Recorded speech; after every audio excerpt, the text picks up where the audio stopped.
పూరా లోకల్.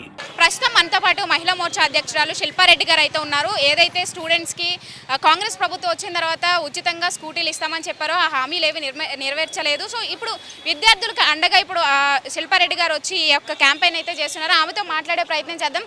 ఈరోజు విద్యార్థులు మెయిన్గా అసలు ఏం కోరుకుంటున్నారు? రేవంత్ రెడ్డి వచ్చి 2 years అవుతుంది, ఇప్పుడు ఈ యొక్క నిరసనలు కూడా తెలుపుతున్నారు. మీ నుంచి కానీ అలాగే ఇప్పుడు ప్రభుత్వం నుంచి కానీ అసలు ఏం చెప్తున్నారు విద్యార్థులు? ముఖ్యంగా విద్యార్థులు జూబ్లీహిల్స్ బై ఎలక్షన్స్ వచ్చినాయి, మళ్ళీ కాంగ్రెస్ ప్రభుత్వం ఓట్లు అడగడానికి వచ్చిండ్రు మా దగ్గరికి. మీరు తన మాటల్లోనే ఇంతకుముందుకు విన్నారు.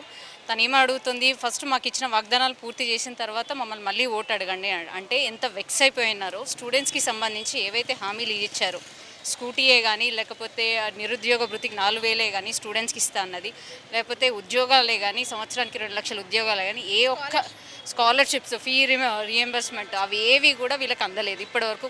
కొన్ని కోట్ల రూపాయలు ఉన్నప్పటికీ కూడా వాళ్ళకి అందాల పోటీకి డబ్బులు ఉన్నాయి, వేరే వాటికి డబ్బులు ఉన్నాయి, కానీ ఈ యువతకి ఇవ్వడానికి మాత్రం మా దగ్గర డబ్బులు లేవనేది ఏదైతే వాళ్ళు చెప్తున్నారో అది ఆల్రెడీ స్టూడెంట్స్ బాగా వ్యతిరేకిస్తున్నారు. స్టూడెంట్స్లో ఒక వ్యతిరేకత వచ్చేసింది.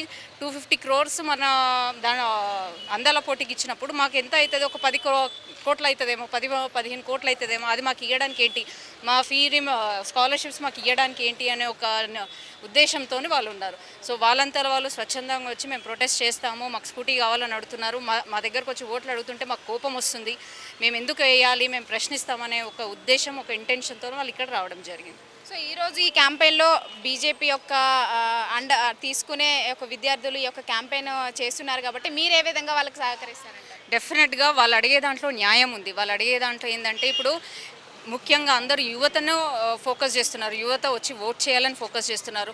వాళ్ళ కాలేజెస్ దగ్గరికి వెళ్ళడం కూడా జరుగుతుందంట. ఈ కాంగ్రెస్ గవర్నమెంట్ వాళ్ళకి సంబంధించిన వాళ్ళు కాలేజెస్ దగ్గర వాళ్ళకి వెళ్ళి ఓట్ కావాలని అడుగుతున్నారు అంటే. సో వాళ్ళంతలో వాళ్ళు మీకు ఎందుకు ఓట్ వేయాలి అని చెప్పేసి వాళ్ళు మా దగ్గరికి అప్రోచ్ అవ్వడం జరిగింది. సరే అమ్మా ఒక ర్యాలీ తీసాము అని చెప్పేసి వాళ్ళతోని ఈరోజు ర్యాలీ తీయడం జరిగింది. బికాజ్ అమ్మాయి మాటల్లో మీరు విన్నారు, షీఈ్ క్వశ్చనింగ్, ఎందుకు నువ్వు వచ్చి నా దగ్గర ఓటు అడిగినప్పుడు నువ్వు ఏమి ఇస్తావు అనేది నువ్వు ఫస్ట్ నెరవేర్చు అని అడుగుతుంది అమ్మాయి అడిగిన దాంట్లో తప్పేం లేదు. ఇది ఒక్క అమ్మాయిది కాదు, యావత్ తెలంగాణలో ప్రతి ఒక్క యువత మాట ఇది. ఫస్ట్ ఏవైతే యువతకు ప్రామిస్ చేసినవి ఏవైతే ఉన్నాయో వాగ్దానాలు ఫస్ట్ నెరవేర్చిన తర్వాత మీరు వచ్చి ఓట్లు అడగండి అనేది వాళ్ళ ఒక నినాదం. ఇప్పుడు ప్రభుత్వం ఏవైతే తీసుకొచ్చిందో ఈ యొక్క స్కీమ్స్ ఇస్తానని చెప్పిందో అది ఇవ్వలేదు కాబట్టి ఇంత వ్యతిరేకత వస్తుంది. ఇప్పుడు దాని ప్రభావం అనేది రేపు జూబ్లీహిల్స్ ఎలక్షన్స్ పైన గట్టిగా పడుతుంది.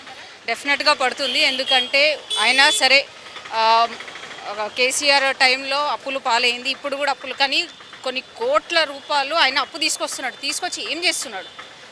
స్టూడెంట్స్ భవిష్యత్తు నాశనం చేస్తుంది. స్టూడెంట్స్కి సంబంధించి వాళ్ళకి ఇస్తానే ఫుల్ఫిల్ చేస్తే ఇన్ని కోట్లు అప్పు తీసుకొస్తున్నాడు. ఇప్పుడు ఆల్రెడీ 2 లక్షల కోట్ల అప్పు అయిపోయింది. ఆ అప్పు అన్నీ తీసుకొచ్చినప్పుడు వీటికి మీకు పెట్టడానికి డబ్బులు ఉన్నప్పుడు మన స్టూడెంట్స్కి సంబంధించి వాళ్ళకి ఇచ్చిన వాగ్దానాలు కంప్లీట్ చేస్తే, వాళ్ళు ఇచ్చిన హామీలలో ఒక్కటి నెరవేర్చినా కానీ స్టూడెంట్స్ ఒక భవిష్యత్తు, ఇది ఫ్యూచర్ ఆఫ్ తెలంగాణ, వాళ్ళ భవిష్యత్తు అంధకారంలో ఉంటున్న ఒక ఆవేశంతోనే వాళ్ళు ఈరోజు చేయడం జరిగింది. సో డెఫినెట్గా దీని ప్రభావం జూబ్లీహిల్స్ ఎలక్షన్స్లో కూడా పడబోతుందని మా ఒక ఉద్దేశం.